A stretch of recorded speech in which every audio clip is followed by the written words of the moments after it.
Hey guys, twitch.tv/MazelTov here with another hyper Goldfarm spot in BFA, Vol'dun's Crater of Conquerors. If you like what you see here, if you learned something new, click that like and subscribe button, and then different ways to stay in touch will be listed below in the description with more content that I'll be putting out. Let's get started.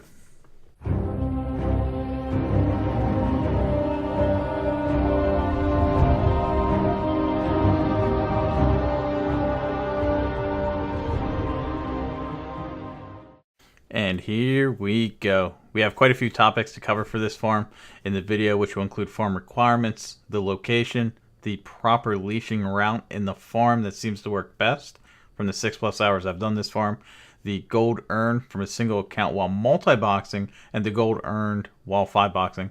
I'm also going to be adding a new section in the video for multi-boxers, what comp is working, what should work theoretically, and then multi-box and gold farmers. Leave a comment in the description if you find this helpful or not. I was kind of torn between doing it or not, so just curious what you guys think. Leave a comment in the description below. First part of this guide is up for what you guys probably want to see the most, the available items earned from this farm. At the time of this video, a single account is earning somewhere between 30k to 40k, but as I'm 5-boxing, I'm earning somewhere between 150k to 200k an hour, and that is without including BOEs. Your question? What drops? To start, tie sprayed linen and deep sea satin. Something to note, and I'll mention it again, bring a tailor here with the scavenger perk. You'll get more raw mats. You'll also be able to get green BOEs with a chance to get epic BOEs. Example listed here in the video is 350 plus item level BOEs, such as K Urn's Blade of the Wolves, the Freezy's Bubble Popper BOEs. At the time of the video are selling between 30k to 200k. It depends on what item you got. Did it roll higher item level than 350? Did you get a socket? And then most importantly, it really depends on what server you're on and what the going rate is. On top of all that, you also get raw gold from selling the loads of grays that you will be getting from this farm. During an hour, I had to mount about 3 times to deposit those lovely grays into the vendor. But wait guys, there's more. You can also get the captured dune mount. It drops here as well, if that wasn't enough for you already. Next in the guide is farm location. The location is in Vol'dun, Crater of Conquerors. Where's that, you may ask? I literally just told you guys. It is in Vol'dun. Jeez, let's get it on the map. You'll find this area in the Horde BFA zone of Azeroth. Inside of Vol'dun, go to the flight path just south of Slithering Gulch for the Horde. You'll be a solid 15 seconds away from the Crater Farm location itself. You'll tell you're there because you'll be, you guessed it, in a crater. Let's zone in on the map so we can all now see it. And there are the chords. All right, can't see. Let's fix that. And there you go. Coordinates are 48 by 32. Next up on the list is farm requirements. What do you need to be able to do this farm? The same thing I'll say in this video as I've said in the other. This is just my personal recommendations to help increase the kill count, which means more gold earned, as you'll be able to have more chances for loot to drop. First recommendation or requirement for this farm will be to do the 2x4 man group method. Multi-boxers will be already familiar with this little trick, as it helps to get 8 of their accounts faced together in order to quest, level, and farm. 2x4 group farms are just better than your traditional 5-man farm because it helps increase the kill count, help increase leashing more, which means killing more, which means earning more chances for better loot to drop. Second, one good monk to group up the mobs with statue, crackle, and to keep pulling all the mobs in the immediate area, and then even off healing as needed. If you can't seem to get a decent monk that will be able to do those tasks, you can go with 2 monks. Just have them keep their statues close to each other in order to pull all the mobs together. Just make sure you do not bring any AFK monks. They are the worst. They will hurt your group, but let's not go further into that. Third, last but not least, get 3 ranged DPS to help with leashing the mobs to the statue. The reason I recommend 3 is you'll be able to go into 3 opposite directions, pulling and leashing, till your fingers fall off, from the east, the west, and then directly from the north and south. One person can grab those ads by themselves. You can personally do this farm at 110. I just wouldn't recommend it as you won't be able to earn any epic BOEs, as Blizzard has decided not to allow that. Do you feel as if they should allow epics to drop sub 110? Go ahead and comment below. Next up is farm route, more precisely leashing in the case of this farm. I'll start by showing you why you would want to have at least 3 dedicated leashers going in 3 different directions. The first leasher will be going hard east, which will be one of the hardest of the responsibilities of the group, as there will be just more mobs in the area. You'll want to get someone who is familiar with this farm to mount when they can to continue to pull the mobs to the monk statue. As you pull, you'll continue to pull on each side of the east, as there is a ledge dividing up the left and right side. You can't just go right up the middle, as you can see. If you continue to pull the mobs to the statue, you'll get somewhere in the upwards of 13 plus mobs. The second leasher will go hard west to pull all the mobs at the entrance. You'll get somewhere in the upwards of 8 plus mobs. The third leasher will pull the mobs through the north and south peaks. You'll have a challenge of line of sight issues with some of the pillars in this crater. Just make sure to jump and get direct line of sight to continue to push. Any extra leashers that you can muster up for this farm will just be supplemental to the assignments that I mentioned above. Just go where you feel in the group that you are weakest at pulling, and then just assign them to that area to continue to have the mobs pulled to the monk statue. Some tips and tricks while pulling. I may make a section specific to these in the future for talking points for each of these farms. Comment if you think I should, comment if you think I shouldn't.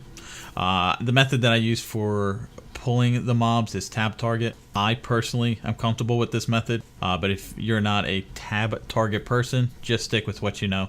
To pull endless mobs, single clicks, whatever you're comfortable with. Just make sure to occasionally look up to pull the crows and other natural wildlife that is in this area. If you do so, you'll get extra meats for cooking. You'll get extra greens and extra grays to vendor sell. It will help you just increase your overall kill count for this farm.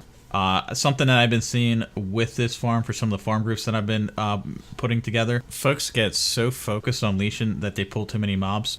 So what you want to make sure, if you are a leasher, just make sure that you are pulling these mobs to the monk statue, and then as a DPS, whether you are leashing or just DPSing, just make sure you're giving drive-by DPS as you can when you can. Your focus is on leashing, but then follow up behind that with just good solid DPS. If you see there is enough mobs in the area pulled with the monk statue, stop what you're doing for a second, turn around, do as much AoE as you can, get those mobs down, and then just go back to whatever assigned area that you are doing for this farm. Just wash, rinse, repeat. Wash, rinse, repeat. This until you get tired of doing this farm, and then just go do something else for gold farming. Next up is earned gold value on average in a 1 hour time frame. The average is based on the 6 to 8 hours I've done this farm. The numbers are lower than what I'd like or expect, but I had a little bit of a struggle just getting the random pickups that I did have in the group to keep up with the leashing in the farm. Some of it just was not consistent enough. It is hard to find good help nowadays, but that's okay. We made gold. Alright, first up is one character earned gold value average for a 1 hour when multiboxing. Keep in mind this is when I was doing a 5-box, so it wouldn't be as if I'm playing a single account, which means I won't be as efficient as I could if it was a 1-for-1 basis. However, as I'm 5-boxing, I will earn more gold value overall than, say, a single account holder. And here's the breakdown. Items earned for one character in multiboxing, raw gold was between 900 to 1300 gold. Selling grays to the vendor. Green BOEs were around 50 to 80 greens. Tide spray linen, 350 to 450. Now keep in mind, this is without tailoring. Deep sea satin, around 30 to 50. Epic BOEs, it was inconsistent. It was between 0 to 1 in an hour. And the same thing with mounts, 0 to 1 in an hour. RNG is RNG. I've done farms where I've gotten 2 and 3 BOEs in an hour. Now let's break what we got from a 5-boxing perspective for this farm, or what it looked like for an average hour. Items earned for 5 characters when multi-boxing. Raw gold was between 4,500 to 6,500. Again, it was inconsistent. That was just from selling grays to the vendor. Green BOEs is somewhere in the range of 250 to 300 greens. Tide spray linen, 1750 to 2250. Again, without tailoring, folks. If you have a tailor, bring it. You're going to make a lot more. Deep sea satin, around 150 to 250. epic BOEs, I was averaging around 1.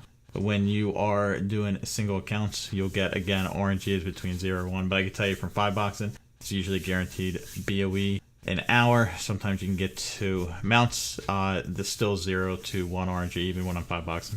RNG, like I keep saying, is RNG. Last but not least, a new section for multi-box buddies comps. What should I use, Miles? If you are not a multi-boxer, you can still use this section to understand what comp to use for doing this farm. Multi-boxing with IS Boxer just allows you to be your own friend. So I just happen to be my own friend to do this. Alright, what comp? Like I said in the requirements, 1 monk. If multi-boxing, you may want to use 2 monks in the center of the crater as shown in the video. And you'll need range DPS to pull. My personal preference is and still stands as druids because of the 360 range from Moonfire and Sunfire. You can use hunters. I would recommend, however, if you are using hunters, to park your beast at the statue to not kill any of the mobs that are mid-walk, because it is a decent range for those mobs to leash to the statue. Can you use anything else? You can, but it feels less efficient and it can add a little bit complexity if you're playing with multiple accounts. If you can manage that, great. It just feels like the mobs are really spread out for this farm for multi-boxing, so you just want to try to make it as simple as possible so you keep pulling as much as you can.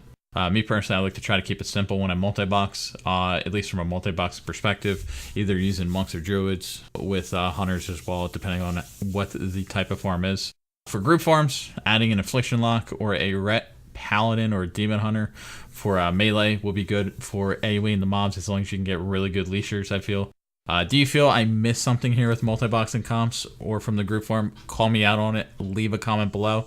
You'll find out I won't pretend to know everything, but I'll at least share what I do know. That is it for this guide. I think it's long enough. I'll look for opportunities in the future to shorten these videos down to get the information out as quick as I can. What you can use in the meantime, down below in the description, is the timestamps to the various section in this guide to jump to where you guys need to. I'll learn the ways to use the YouTube jumping feature in the future. I promise I'll do some research. I'll get it in there so you guys can just click and jump to where you guys need to in the guide. Thank you guys so much for watching my second video. If you like what you saw, you want to see more content like this for World of Warcraft gold farming, give the video a thumbs up. If you want to see more videos covering this from a multi-box perspective in the future, click that subscribe button. I do stream on Twitch. If you want to catch me live, you can do so at twitch.tv/mazeltov. Follow me there. I go live around 7:30, 8 p.m. Eastern. And last but not least, I am on Twitter, where I announce my WoW giveaways for gold, WoW tokens, pets, and an upcoming BFA giveaway. Social media and ways to engage will be down in the details of the description below. Thank you guys so much. Guys, we're doing it. I appreciate you. Keep up the gold farm.